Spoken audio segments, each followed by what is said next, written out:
có tôi một sân thưởng công ty con tay đó. Cảm nhận trong này chả rồi thao thật rồi lúc công ty nào.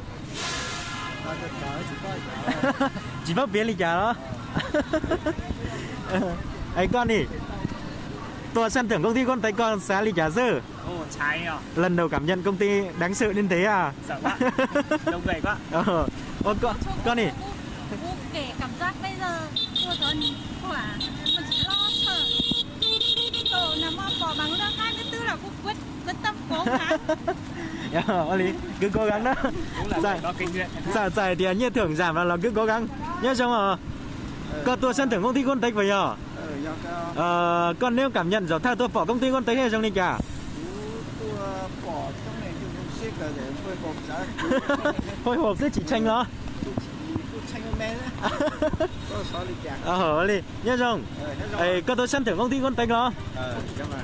Con nếu cảm nhận lần đầu tôi vào công ty nó sẽ có bỏ luôn công ty nó con nó trong đi cả sơ. Bên này là run thế chỉ niệm mà có bỏ ra lấy cho nhiệt thưởng là tao nành gõ dê chiều nành gõ chiều dê một giòn nành gõ phê nành gõ bao chiều con nó có phải nhiệt thế à giờ đi cứ cố gắng xây xong đi trả nó giờ tiền nành cứ tuần lần đầu à tiếc một lần đầu tủ sẵn chỉ tao thưởng một chế rồi dù cứ cố gắng à